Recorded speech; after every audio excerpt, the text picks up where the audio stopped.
The hardest thing to do, the hardest thing to deal with, the hardest thing to put up with is transition. The thing we hate the most is transition. We hate it because it takes us out of our element. It takes us out of our comfort zone. You cannot control everything when you are in transition. It is what it is. It happens like it happens. I can't be pretty about it. I got to come out any way I can. I'm in transition. When my water breaks, get ready. Here I come. That's my sign. Here I come. Touch your neighbor and say, move. Anybody can criticize. Anybody can talk scandalously about you because of what you did or did not do. But they don't know your story. They don't know how many storms God has brought you through. You are more than the job title that you have. You are more than the company you work for. You are more than anything you have experienced up to this point. You are everything that gives you energy when you think about it. Find out what are the things that make you leap out of the bed in the morning. What are the things that give you energy when you think about them? Your purpose is in your passion. I've learned how to ignore some foolishness. Come on, if you try to respond to everything that everybody got to say and accuse and every opinion that people got, that's all you would spend your time doing. But I've discovered that God has anointed you to do his will, and you do not have to waste your time responding to foolishness. Find the thing that gives you energy when you do it. That ideas start teeming over in your head when you get in it. Find the thing that when you get into it, you're curious about it. You're attracted to it. You're drawn to it. Because whatever the anointing you respect is the anointing you receive. Learn how to survive the winter. Speaking of life in its simplest aspect, the first key to learn in your life on the spinning planet is to learn how to survive. So we cannot rearrange the coming of the winters. But here's what we could do. Get stronger, wiser, and better so that we can survive better. Learning to handle the next winter. The next winter of a divorce, the next winter of an illness, the next winter of a death in the family, the next winter of a loss financially. To be better equipped. You got friends for a reason, you got friends for a season, and you have friends for a lifetime. As the patterns of my life change, so do the friends that I hang out with more frequently. And I also believe that as you change and the patterns in your life change, people show up in your life for a reason. And it's exactly the kind of people that you need. They're there for a reason. And the friends of yours that are friends of yours for a lifetime, I bet you don't hang out with them that much at all anyway. But I bet they're the first person that you call when you need to talk to somebody about somebody important. And those folks that are still sitting at the bar and love to blow money that they don't have, those were friends for a season. Get rid of all things, people, and situations that no longer belong in your life. That means you are going to boldly step into and walk into the unfamiliar. Boldly get rid of things, people, relationships, friendships, surroundings. Deciding that you love yourself enough to no longer walk in the direction of pain, drama, or dysfunction. The collection of ideas that turned your life around. The collection of ideas that caused you to learn extra skills. You got to have a good plan. You got to have a good health plan. You know, you can't be out of breath, right? You got to have the breath. You got to have the vitality. So you got to have a good health plan. You got to have a good financial plan. Learning to handle the passing of time. And that's what life is all about. Taking them on, finding solutions, executing, recording progress. And however you see yourself is going to impact or determine your thinking. Your perception has to do with the way you process information. I mean, if you're stuck in inferior and you're stuck in all these things, it will determine the way you process information. It's going to affect the way you view situations around you in your life. You are in your new season. Some of y'all came up with New Year's resolutions. You've already fell apart. You're supposed to step into the happy new you year. So many of y'all are in spiritual chains. You're not even physically behind bars. You are spiritually behind bars. you are stuck. You are institutionalized. The higher we went up, the smaller the circle got. If you really think you're going higher, you got to notice that the higher you go, the smaller your circle. You can't go high and go wide at the same time. If you don't do that right and do it the other way, you're going to keep falling over, so there may have to be some cutting back. Here's what everybody has the opportunity to climb the ladder. Now, first, all you need is what? A chance. But here's the greatest advantage, having the right philosophy. A change and a shift in philosophy here starts to change everything. Learn to work harder on yourself than you do on your job. If you work hard on your job, you can make a living, which is noble. If you work hard on yourself, you could make a fortune, which is exciting. If you have friends that make you wrong for changing your life for the better, that's their issue. It's not yours. I want you to be transformed out of the world. Transformed or change from how you used to think, how you used to act. I want you to change yourself from the world to the Word. I want you to change yourself from those ideas that you got in the world and be ye transformed. How? By the renewing of your mind. If you're not prepared to go through some bloody stuff and some dirty stuff, you don't want to keep feeding on this kind of word, because it will open up your mind and open up your thinking and open up your concepts until all of a sudden you are uncomfortable in what you were once comfortable in. We were born to do a special work. You were born to do a special work. You are here for a reason, to do the greater work. Not just work for a living, but to make a difference with your life. You're thinking on another level, and it's causing a separation. What used to be funny isn't funny anymore. And what you used to be satisfied with, you're not satisfied with anymore. And all of a sudden, you don't fit in the places you used to fit in. And they think you're acting strange. And they say things like, you forgot where you came from. I didn't forget it. I just can't stay in it. So we've been talking about the power to change yourself. And ladies and gentlemen, you all have the power to change your life. Right now, you have the power to change. Say this out loud. I have the power to change my life now. Every time I climb up a little bit, I start this pattern where I sabotage, or I start to believe too much, or my relationships go sideways. You're falling into these patterns. There's massive power in beginning to understand that's not who you are. You are not your possessions. You are not your accomplishments. You are not what other people say you are. You are not what you look like. And guess what else you're not? You are not your patterns, but your life becomes a combination and a result of your pattern. The great thing about us is that we can change these patterns if we identify them. You got to weep with those that weep and laugh with those that laugh. You got to have this full understanding of the game. You got to understand the highs and the lows, the tragedy and the triumph. Just like in your mind, you got to stand guard at the door of your mind. Don't become a victim of yourself. Beware of the thief in your mind that's after your promise. And see if you can't engage in this mental contest and win the day. Success is something you attract by the person you become. Success is not something you pursue, chase, run after. Success is something you develop, something you become. You attract success. So the whole key to unlock all the treasures is by your own personal development. What you become is much more valuable than what you get.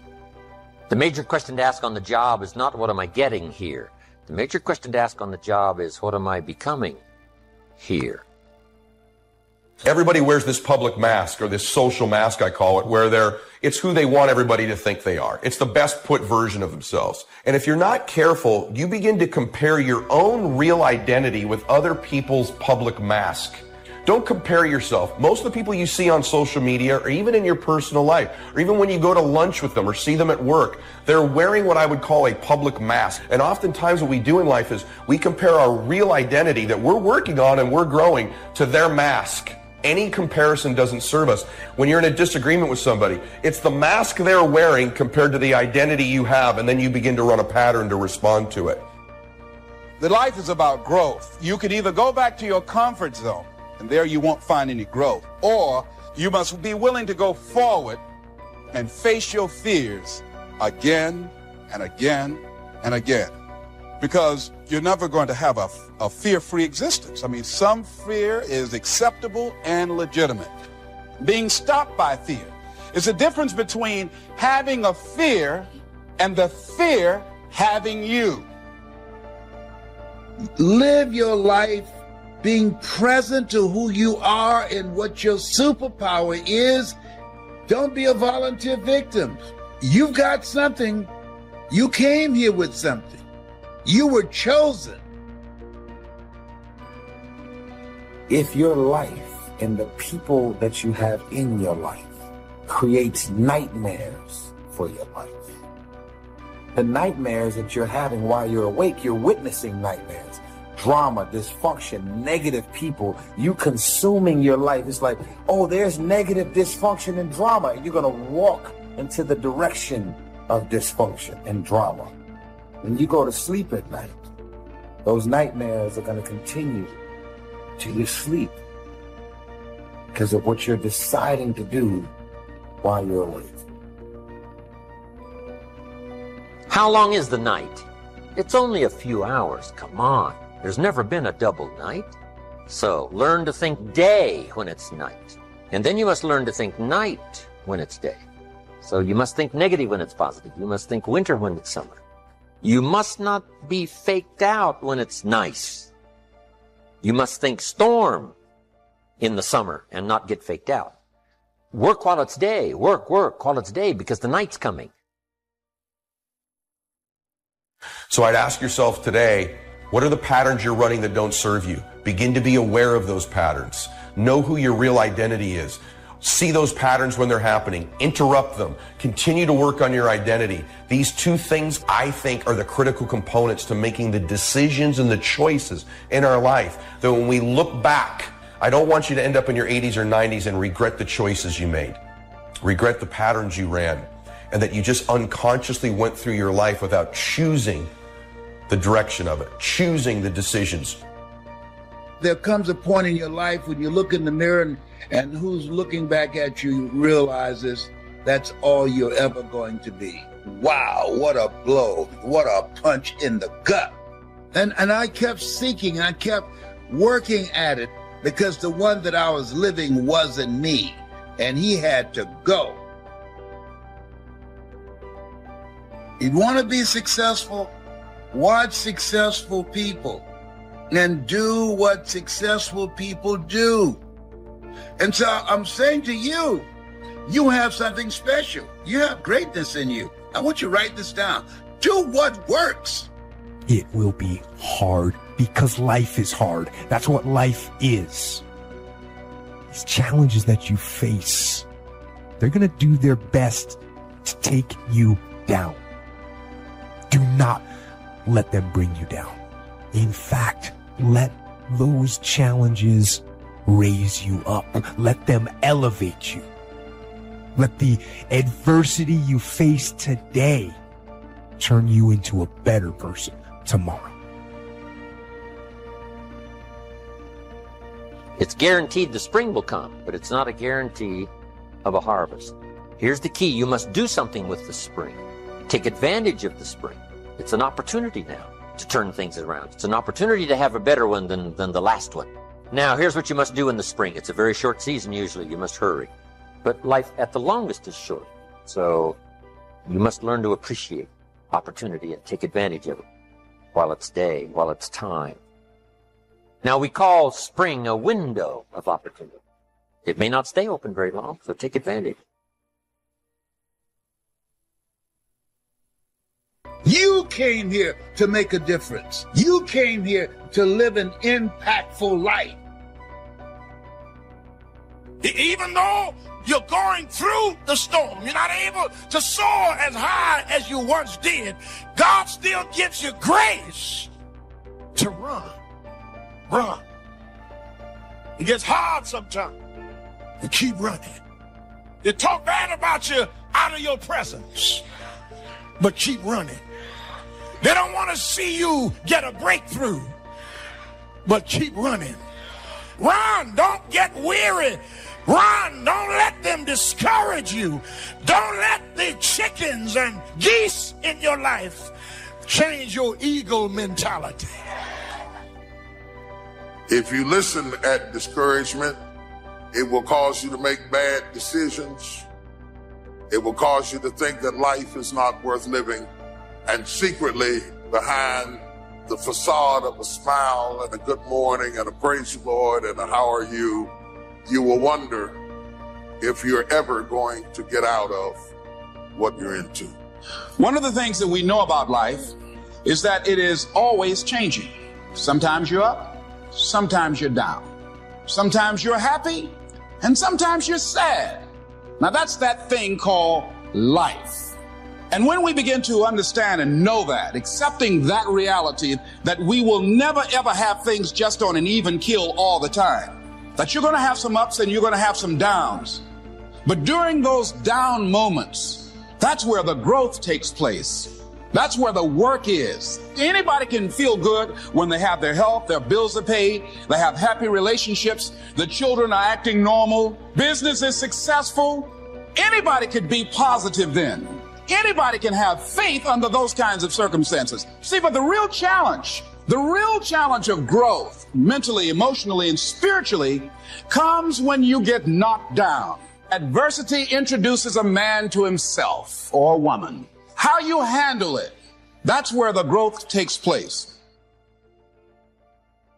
Most of y'all have visions and ideas that are sent to you, and you're trying to explain it to other people, and because they were never sent the vision, most of y'all say, well, maybe it's not meant to be. That was something that God sent you. That was your vision, your idea. It's not his or not hers. So what ends up happening is your family, your friends, they end up talking you out of your individual experience that you have with God.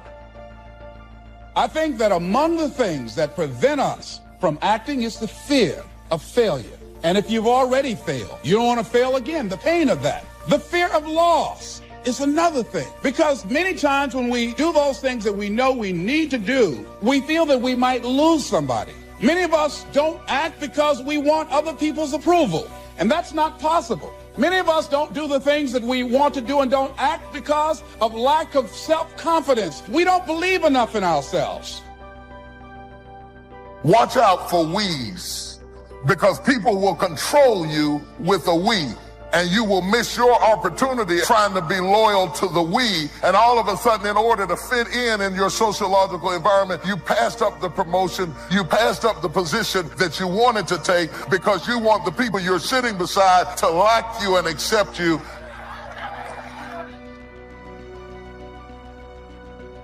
The little decisions that you make, they matter. They add up, and you have to connect those dots. Otherwise, you don't know where you're going to end up. And it might be bad. I just beat me. This ain't about nobody else. I just beat me. If I can keep beating myself, pause, if I can keep doing that, then that means that I'm in a battle with the only person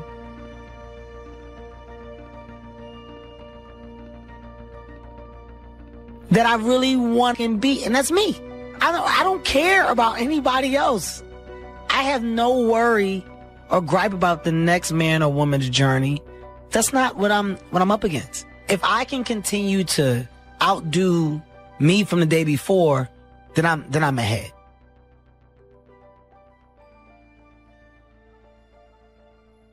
All the rearview mirror does is allows you to see what you've passed and to prevent what you've passed from coming up on you again.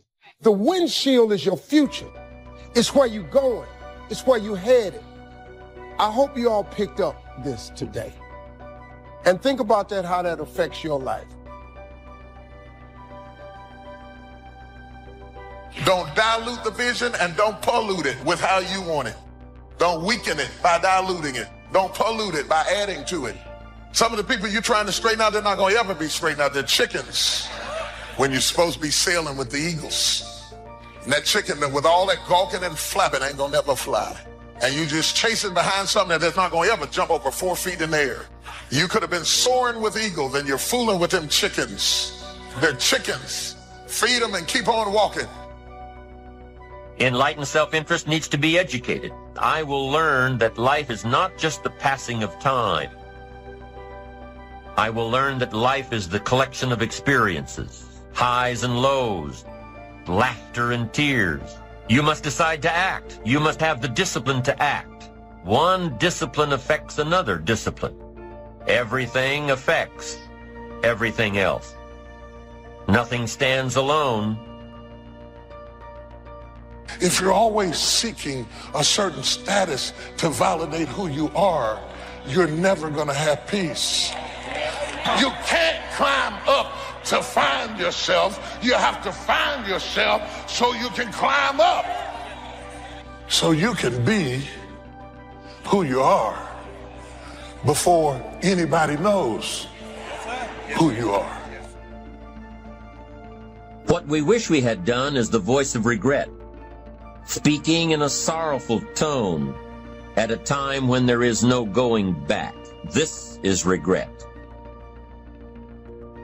Why do we live our life to be validated so much by strangers? Why do we let these people dictate how we feel about ourselves? Our self-esteem, our worth depends on if they like it or not. Who cares? Those people ain't gonna be there when times get hard. Those people don't even like you. Half of them don't. Those people don't really care about you. When you're about to make those extreme jumps and leaps, it's always going to be your friends and your family. They will be the first ones to try and talk you out of what God has put on your heart to do. I don't know what kind of odds are against you today, physically, financially. I don't know what kind of storm has come or trying to come into your life. If you wait too long to decide what you're going to do with your life, you'll find out that you've already done it. You have to learn to start where you are. Big doors swing on little hinges. When you start renaming it and you start reframing it and you choose to remain in it, what happens is you produce this word. It's called resiliency. The righteous man, he falls 7 times, but he gets back up. I'm choosing today to get back up, to remain in the grind. We all have these tough moments in life. And see, they can make you or they can break you. Come on now. Come on, bring it. Come on now. I had to replace fearfulness with being fearless and take the initiative to do something else with my life. Greatness is not inherited. It's not the result of birth, in other words. You can be born high and live low. Or you can be born low, but you can still live high. Your greatness is not determined by your pedigree or the family that you were born into. Your parents can be great and you can be a dummy. The key to your future is the successful management of time and change. You can't stop time, so all you can do with them is manage them. And you become what you are based on how you manage both of them. Every time you learn something new, you push something old out of your brain. See, a lot of people don't want to learn now. And that's okay. That's none of your business, none of my business. But if you're one of those like me, hungry, people that are hungry are willing to learn. You're keeping your mind active because you're engaged in this thing called life. You still have a presence. You're a force to be reckoned with. You have greatness in you. Yes, I'm going for it. There are more lives for me to touch, more lives for me to transform. It's going to happen. It's almost not that bad. It's kind of like those of you that are fit. You've sort of accepted that before you go to the gym and get there, you're going to have to suffer. And we go anyway. It becomes a habit. It takes discipline to change a habit, because habits are formed a little bit each day, every day. Once habits are formed, they act like a giant cable that only long-term disciplined activity can change. It takes the consistent application of a new discipline, a more desirable one, to overcome one which is less desirable. We must unweave every strand of the cable of habits slowly and methodically. If it does not measure up to my expectations, I'm not going to invest my time. I don't have the luxury to waste time. I'm expecting some great things from life. So examine your expectations versus your wishes. Some people wish they could do better, but some people expect to do better. Where are you on that? Time is an amazing power. Every day, week, month, or year is a gift given to us by God to complete a task. The human mind isn't used merely because we take it for granted. Familiarity breeds contempt. It can do any kind of job we assign to it, but generally speaking, we use it for little jobs instead of big important ones. Decide now. What is it you want? Plant your goal in your mind. It's the most important decision you'll ever make in your entire life. Oh, when you give as much time and energy to your dream, to this new vision of yourself, I'll give you all your eyes can see. When you give as much time and energy to what you see, that creates the opening for miracles to show up in your life. Do you want to be an outstanding salesman, a better worker at your particular job? Do you want to go places in your company, in your community? All you've got to do is plant that seed in your mind. Care for it. Work steadily toward your goal, and it will become a reality. Dream chasing isn't for the serious. It's for the sincere. And the difference between being serious and being sincere is that serious people have a can-do attitude. Sincere people have a must-do attitude. That's how dreams become reality. They become a must. My children must survive. My life must change. Now, if knowledge is power, if knowledge is the forerunner to success, then why do we fall short of our objectives? Do we find ourselves aimlessly wandering, settling for a life of existence rather than a life of substance? There may be many answers to this question.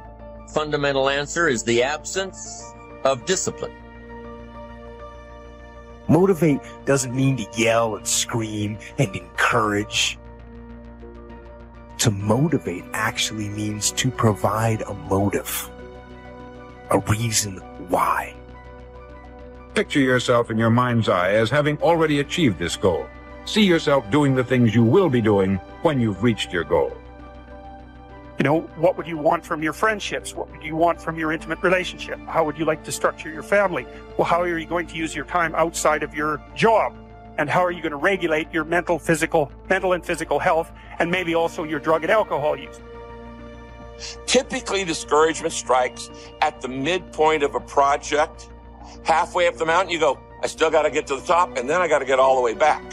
We get discouraged when something takes longer than I expected.